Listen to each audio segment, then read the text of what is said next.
Je vais partir de mes impressions et questions de lecteur pour présenter quelques grandes lignes du texte, quelques accents qui m'ont paru majeurs, mais je ne suis qu'un lecteur parmi d'autres. Ce sera donc une manière de lire parmi d'autres possibles que je vous propose.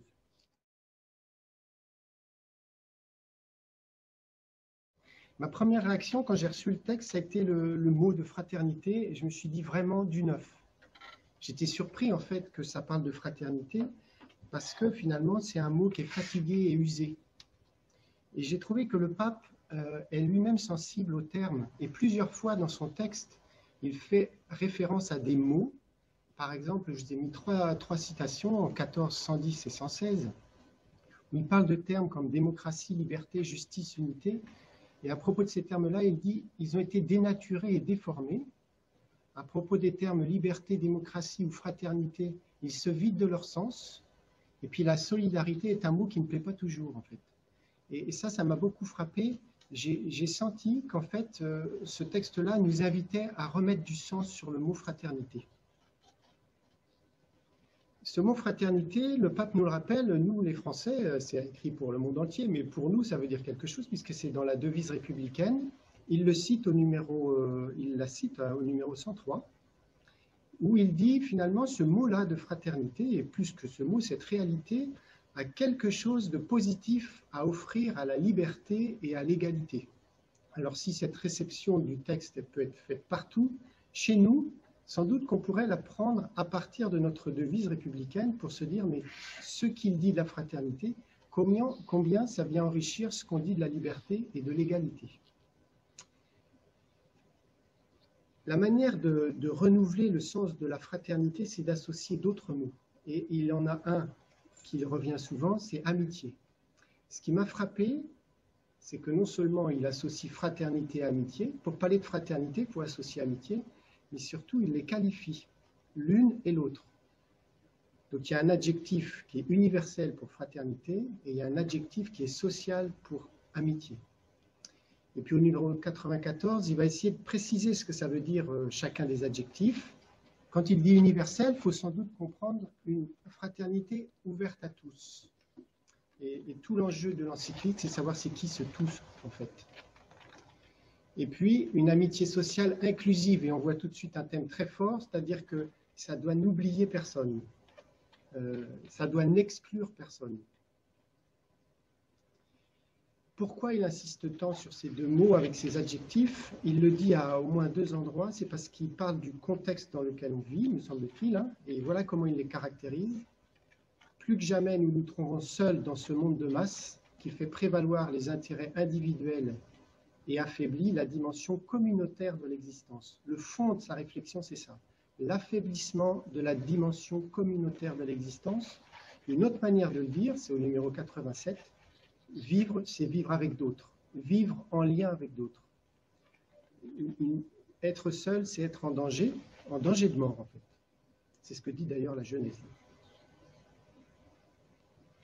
Alors, je me suis dit, finalement, c'est une image qui m'est venue quand j'ai pensé à cette encyclique et à cette parole que j'ai entendue à la radio il y a quelques jours, d'un romancier israélien qui dit, dans cette époque confinée, on a besoin d'imagination. Le pape, lui, parlera de rêve, rêver la fraternité, et c'est comme envoyer une encre vers le futur. Je trouve que c'est une belle image, en fait. C'est comme si ce texte-là, il nous projetait vers l'avant, et il nous inscrivait dans l'avenir en disant c'est par là qu'il faut aller si on veut recommencer. Ce sera un autre verbe clé de son encyclique. Voilà, ça c'était ma première surprise. Deuxième chose que j'ai envie de souligner pour présenter le texte, c'est que c'est 5 ans après un autre texte qui s'appelle Laudato Si, le sous-titre sur la sauvegarde de la maison commune. Les deux textes sont liés, pas seulement parce que c'est des paroles de Saint François qui font les titres des documents, c'est ce que je voudrais montrer. Quand j'ai pensé aux deux textes, je me suis dit à quoi ça ressemble en fait. Comment ils sont liés? Alors j'ai pensé à l'image de gauche au début, je me suis dit tiens, c'est comme si c'était les deux faces d'une même monnaie. Mais en fait, je crois que c'est pas juste, parce que c'est trop statique en fait. Et j'ai plutôt pensé à l'image de droite. Ça m'a fait penser à au pape qui écrit des textes. Et jusqu'à maintenant, on était sur la page de gauche, mais c'est le même livre en fait. C'est comme s'il ne s'était pas arrêté d'écrire depuis Laudato Si, et que ce qu'il nous propose dans Fratelli Tutti, c'est la reprise, 5 ans après, de là où il était resté, pour le compléter à partir de ce qu'on a vécu depuis 5 ans. Alors, pour l'illustrer, sur la page de gauche, je mettrai ce texte-là dans Laudato Si. Il y a une fois au moins la fraternité. Il était déjà question de la fraternité dans Laudato Si, et c'était une fraternité qui était déjà liée entre la manière dont les humains se relient à la nature et la manière dont les humains se relient entre eux. Et ce qu'il notait, en fait, c'était qu'il y avait une sorte de déviance qui était, je peux lire, quand on propose une vision de la nature uniquement comme objet de profit et d'intérêt, donc il y a un rapport qui est dévié à la nature, cela a aussi de sérieuses conséquences sur la société. La vision qui consolide l'arbitraire du plus fort a favorisé d'immenses inégalités. En fait, c'est ça, c'est le rapport du plus fort à la nature et du plus fort à autrui. Et il terminait par dire « L'idéal d'harmonie, de justice et de fraternité, de paix que propose Jésus est une antidote à un pareil modèle. » Et sur la page de droite, en fait, vous avez la suite. Et la suite, c'est que 5 ans plus tard, on est passé de ce qui se passe dans notre maison, c'était en Laudato Si, qui est devenu les ombres d'un monde fermé. Donc depuis 5 ans, voilà ce qu'il ajoute, l'abandon des personnes âgées, la marginalisation économique et sociale, des conflits armés, la condition des personnes migrantes, l'information sans sagesse, les pandémies et autres quelque chose de l'histoire. C'est sombre en fait, c'est très sombre, et il en est conscient.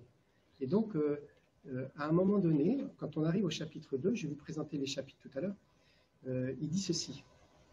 À la recherche d'une lumière au milieu de ce que nous vivons. Parce que c'est vraiment sombre le parcours qu'on a fait jusqu'à maintenant. Et avant de présenter quelques pistes d'action, je propose de consacrer un chapitre à une parabole racontée par Jésus-Christ il y a 2000 ans. Car bien que cette lettre s'adresse à toutes les personnes de bonne volonté, quelle que soit leur conviction religieuse, la parabole se présente de telle manière que chacun d'entre nous peut se laisser interpeller par elle. J'ai trouvé ça très beau comme choix. Où est-ce qu'on va trouver la lumière? Où est-ce qu'on va trouver la lumière dans ce monde? Eh bien, on va ouvrir une page de l'Évangile qui est offerte à tous, en fait. Ce n'est pas qu'un livre de croyants, la Bible, c'est une parole qui peut être entendue par tous et qui peut nous inspirer sur la fraternité. Je passe celle-là. Tu peux passer. Voilà. Le plan. Vous avez à gauche les 8 parties de Fratelli Tutti. Vous avez au milieu la manière dont il avait construit Laudato Si, puis vous avez à droite une hypothèse de plan. Ça commence pareil, les deux. Hein, on regarde la réalité. Après, on ouvre les Écritures et c'est finalisé par trouver des pistes d'action. Et assez spontanément, on pense à une trilogie qui est assez fréquente dans les textes du magistère, et notamment chez les évêques d'Amérique latine. On commence par regarder, on juge à partir des Écritures et de la tradition, et on trouve des pistes d'action. Sauf que quand j'avais ça en tête, je n'arrivais pas à lire. En fait. J'ai trouvé que c'était un texte difficile à lire. Et je me suis dit, mais pourquoi? Alors j'ai une hypothèse. C'est la suite. Tu peux passer. Voilà. L'hypothèse, c'est que j'imagine que c'est un texte polyèdre. Alors un polyèdre, c'est une image que le pape François aime beaucoup, qui reprend, vous voyez, j'ai mis des citations, hein, il l'a repris dès la joie de l'Évangile, il l'a repris pour le synode sur l'Amazonie, il l'a repris dans le Fratelli Tutti plusieurs fois. Pour rendre compte de la réalité, le pape prend toujours cette image, enfin, très souvent. En fait, pour parler de la fraternité, ce n'est pas un plan linéaire qu'il faut. Il faut regarder la fraternité de plusieurs angles de vue différents, et puis il faut tourner autour. Et à force de tourner autour, on va peut-être comprendre ce que c'est que la fraternité. C'est pour ça que si certains d'entre vous ont été un peu déroutés par la lecture, moi je trouve que quand on a cette image en tête, on comprend mieux comment ça marche. Et du coup, si on prend cette image d'un texte qui a plusieurs faces, mais pas vraiment de centre, parce qu'il y a plusieurs centres en fait, hein, et que tout est lié. Je me suis dit, mais il y a quoi au milieu en fait? Il y a quoi au milieu? C'est quoi le cœur du texte polyèdre? Alors j'ai une hypothèse. C'est une rencontre. C'est justement la parabole du Samaritain qui rencontre un homme à demi-mort sur la route. Et en fait, tout le texte tourne autour de cette rencontre. Alors si j'essaie de dire avec quelques mots que j'ai choisis, je me suis dit je vais essayer de choisir des mots qu'il aime bien, ce serait quoi les mots au cœur du polyèdre? Alors j'ai 4 diapos. La première, je crois, c'est la dignité de chaque personne et l'amour universel qui a saveur de compassion et de dignité. Au cœur du cœur, enfin c'est presque le cœur, parce que ma dernière diapo, ce sera le cœur du cœur. Il est là, on s'approche du cœur, on va dire. C'est la dignité de chaque personne. Et il a cette phrase, réaliser combien vaut un être humain, combien vaut une personne, toujours et en toutes circonstances. Ce n'est pas conditionné en fait, ce n'est pas conditionné. La dignité, c'est ce qui est premier. Et si ce principe élémentaire n'est pas préservé, il n'y a pas d'avenir ni pour la fraternité, ni pour la survie de l'humanité. Donc dignité, amour. Deuxième chose, cette fraternité n'existe pas sans des rencontres singulières. Elle s'expérimente dans des rencontres singulières. Et je crois que c'est pour ça aussi que la parabole a été choisie, parce que la parabole raconte une rencontre parmi bien d'autres possibles. Et il a des très belles phrases sur la rencontre dans ce texte-là. Je crois que c'est un autre mot-clé. Et d'ailleurs, il dit que la vie n'est pas un temps qui s'écoule, mais un temps de rencontre. La vie est faite pour rencontrer. Mais alors, rencontrer qui? Alors, j'ai choisi 2 figures parmi d'autres. Hein. Le voisin. Il y a la figure du voisin dans le texte. La fraternité universelle commence à côté de chez soi. Parce que ce qui vaut pour son voisin vaut pour les pays voisins. Et puis, il a cette expression assez remarquable de l'étranger existentiel. La rencontre, c'est celle... L'étranger, ça dépend comment on le comprend. Souvent, on pense, par exemple, quand c'est en France, c'est celui qui n'est pas français. Ce n'est pas dans ce sens-là qu'il le prend. L'étranger peut être tout à fait français. L'étranger, c'est l'étranger existentiel. C'est celui qui est étranger à mon existence. Et la fraternité universelle commence avec la rencontre de l'étranger existentiel. Et donc, un autre mot-clé, c'est localement. Il n'y a pas d'universel sans local. Du coup, ça nous prévaut de toutes les généralités. On va faire une belle fraternité, mais qui ne serait que des mots, en fait. Hein.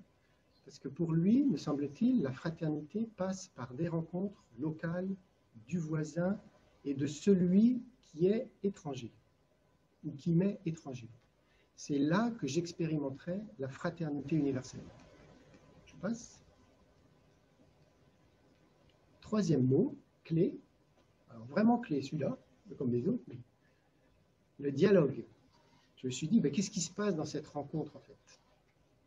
Une rencontre où on va reconnaître la dignité de l'autre et l'aimer, mais pour pouvoir la reconnaître, il faut que ça passe par le dialogue.